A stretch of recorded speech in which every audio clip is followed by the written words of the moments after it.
네, SG증권발 주가 폭락 사태가 진실공방으로 번지고 있습니다. 주가 조작 의심 세력과 일부 기업 대주주 간의 맞고소도 예상되는데요. 오늘 이원석 검찰총장은 주가 조작 가담 세력과 부당이득 수혜자를 색출해서 엄정 처벌하겠다고 경고했죠. 이번 사태가 어떻게 진행될지 차영주 YG경제연구소장 모시고 자세히 들어보겠습니다. 소장님 어서 오세요. 안녕하십니까. 자, 이 8개 종목의 주가 폭락 사태, 주가 조작이 들어간 의심이 되는 이런 사건의 종목들 지금 관심이 많은데 개인들 피해자가 많습니다. 이 주식들 뭐 오늘 시장은 어떻습니까? 조금 오늘 같은 경우 전반적으로 뭐 종목이 8개다 보니까 예. 조금 움직임이 다르긴 합니다만 대략적으로 이제 보합권 그러니까 전일 종가 수준에서 약간 오르든지 약간 빠지든지 하고 있습니다. 네. 근데 최근에 현황을 보게 된다라면 네. 그 대표적인 종목 이제 삼천리를 기준으로 보면 이제 어차피 다 이제 거론이 됐던 종목이니까 그렇죠. 의심이 가는 종목이죠. 예. 삼천리 같은 경우 이 사태가 터지기 전에 대략 한 50만 원 정도를 유지를 했었습니다. 네. 그런데 최근에 15만 원대까지 떨어졌고요. 서울가스 같은 경우도 50만 원에서 10만 원으로 떨어졌습니다. 그리고 다우데이터가 최고가 대비 그런 거죠? 예, 그렇습니다. 네. 진짜 그 최고가라기보다는 이제 고 가격 레벨을 유지하고 있다가 이제 떨어진 거고요. 네. 다우데이터 같은 경우도 5만 원에서 한 16,000원 정도 움직였고요. 이렇게 되다 보면 대략 이들 종목의 평균 하락률은 약 70% 정도 됩니다. 70%. 예, 이렇게 네. 빠졌고요. 처음에 이제 급락세가 시현되고서 보통 3일 내지 4일 동안 하한가를 만들어낸 이후에 예. 최근에는 방향성을 좀 모색하고 있는 그런 단계고요. 네. 처음에 이렇게 급락할 수밖에 없었던 것이 현재 지금 표면적으로 알려진 것은 CFT 계좌에 이제 반대 매매가 나갔는데 차액 결제 거래 계좌. 예, 네. 반대 매매가 나갔는데 반대 매매가 이제 나간다라는 것은 그만큼 매도가 진행이 돼야 되는 문제거든요. 그렇지만 급작스럽게 많은 물량이 나오다 보니까 이 매물이 소화가 안 됐고 소화가 되는 과정이 종목에 따라서 3일 내지 4일 정도 걸린 이후에 이 종목이 소화가 되고 네. 현재 가격대에서 움직이고 있다 이렇게 네. 말씀드릴 수 있겠습니다. 그렇군요. 자, 이 관련된 8개 종목의 주가 조작 의심 세력의 당사자 라덕연 한 투자자문사 대표죠. 예. 지금 공매도 세력과 일부 매도자들이 폭락의 주범이라고 비난을 오히려 하고 있는데 근데 일부 지금 계속 언론 보도를 통해서 보면 본인의 주가 조작 혐의와 의심이 계속 확인이 되고 있습니다만 네. 본인은 지금 다른 사람들이 이 폭락을 자초했다라고 비판하고 네. 있잖아요. 소장님 보시기에 라덕연 투자자문사 대표를 중심으로 한 주가 조작 의심 세력들의 이 주가 어떤 관련 행위를 어떻게 평가를 하고 계세요? 일단 뭐 라 대표가 얘기하는 뭐 일부 매도자들이 폭락의 주범이라는 단어는 뭐 말 그대로 맞습니다. 팔았으니까 빠진 거죠.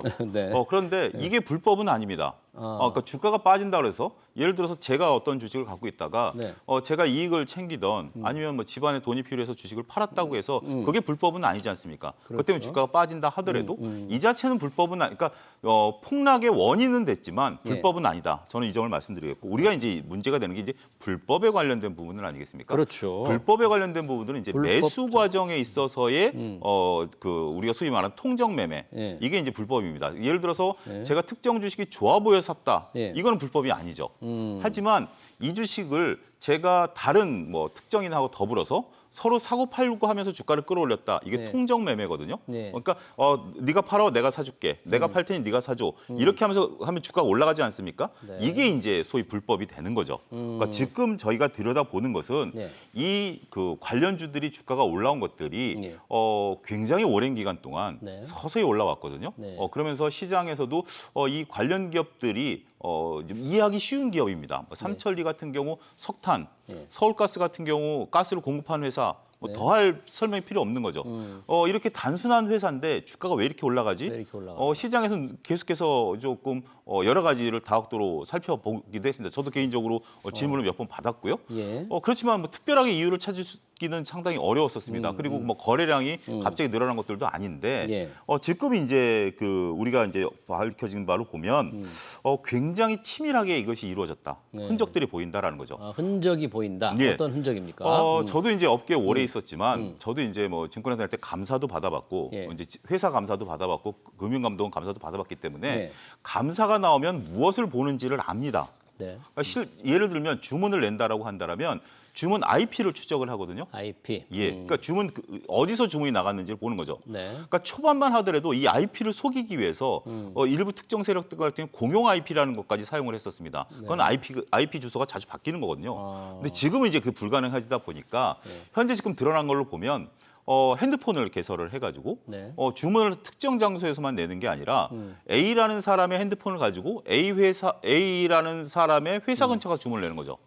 그러면 나중에 금융감독원에서 조사가 나오더라도 A가 했다라는 것에 대해서 반론을 제기할 수 있는 거거든요. 네. 그리고 지금까지 나온 언론 보도를 놓고 본다라면 라 대표가 다른 사람들한테 얘기할 때 나에 대한 인적 사항을 주문 내는 사람들과 서로 공유하지 않았다. 그러니까 굉장히 저는 이게 이 업계에서 이게 나중에 문제가 됐을 때 네. 어떤 부분들을 그 금융 당국이라든지 이 검찰 쪽에서 보는지를 명확히 알고 나름대로 거기에 대한 대비책까지도 충분히 세운 정말 설계가 누가 봐도 예.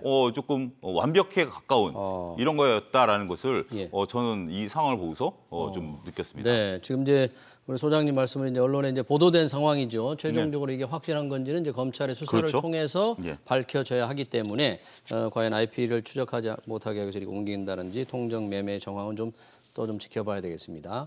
그럼 관련해서 지금 이 라더견 대표가 지목하는 일부 기업의 대주주 현재는 김익래 다우키움그룹 회장입니다. 자회사 다우데이터가 폭락하기 직전 블록틸 형태로 140만 주를 처분해서 막대한 현금을 확보했는데 이 부분을 지금 라더견 대표는 의심하고 있는 거잖아요. 예, 예. 이 김익래 회장의 주식 매각 자체만으로 본다면 어떻게 볼 수 있을까요, 이건? 이거는 뭐 라 회장의 주장인데요. 이것은 이제 이 부분은 굉장히 이제 만약에 조사가 들어간다라면 치열하게 법리 다툼이 들어가야 될 부분들이다라고 말씀드릴 수가 있겠습니다. 김윤혜 회장이 팔아서 주가가 떨어진 게 떨어졌다고 해서 김윤혜 회장이 책임져야 될 부분은 저는 없다라고 봅니다. 예, 책임질 부분은 없는데 이제 문제는 김윤혜 회장이 지금 판 주식을 매수한 시점입니다. 매수한 시점이 김익래 회장이 이 주식을 언제 샀느냐? 언제 샀느냐인데 다우데이터 지금 여러분들 차트를 보고 계시지만 다우데이터 차트가 급등하기 한 달 전에 매수를 했습니다. 한 달 뒤부터 주가가 올라가기 시작했고요. 그다음에 이제 주가가 매도를 하고 팔았기 때문에 판 자체가 문제되기보다는 샀을 때 과연 어떠한 이유로 샀는가? 왜 샀느냐? 예. 이거를 이제 급등하기 전에 김 회장은 왜 샀느냐? 예, 그렇죠. 그거를 이제 밝혀내는 게 상당히 법리 다툼이 이제 치열한 거죠. 본인의 해명은 있었죠? 예, 본인의 해명은 주가가 저평가돼 있다라고 기업 판단이 들어서 가치보다 좀 샀다라고 떨어져 했기 때문에 있었다. 그 부분에 대해서는 어떻게 따지고 들어가기 상당히 좀 애매합니다. 근데 라 회장이 이제 얘기하는 것은 다우데이터라는 주식이 이제 이것으로 인해서 주가가 폭락이 됐고 예. 이것으로 인해서 여타 다른 데까지 영향을 미쳤다라는 부분들인데 예. 여기서 이제 우리가 보면 블록딜이라는 형태를 주목을 해야 될 것 같습니다. 블록딜, 팔 때 블록딜 형태인데 왜 주목해야 되죠? 일단은 뭐 주식을 만약에 팔려고 했으면 그냥 뭐 시장에서도 팔 수 있었겠죠. 물론 물량이 많기 때문에 한꺼번에 팔리지는 않았겠지만 블록딜이라는 것은 다른 사람한테 내가 이 주식을 한꺼번에 넘겨주는 거거든요. 예. 그러면 받는 측 입장에서 보면 이것을 특정한 이유가 있어야 받을 수가 있겠죠. 그러겠죠. 지금 블록딜을 받은 세력은 현실적으로 보면 손해가 엄청난 거죠. 네. 그래서 지금 김윤혜 회장 같은 경우는 미안하다라는 표현까지 언론에서 얘기하신 것 같은데 이제 라 회장의 얘기는 블록딜 세력이 공매도랑 연계돼서 이렇게 했다라고 막 여러 가지 얘기가 들은 일파만파 퍼지고는 있습니다만 공매도. 그거는 이제 조사에서 그렇죠. 나올 수 있는 부분들이기 때문에 금융감독원이 조사를 잘 해봐야 되겠죠. 지금 예. 뭐 키움증권 지금 검사에 바로 들어갔죠? 예, 그렇습니다. 그래서 이제 그 부분에 대해서 지금 이제 되는 건데 예.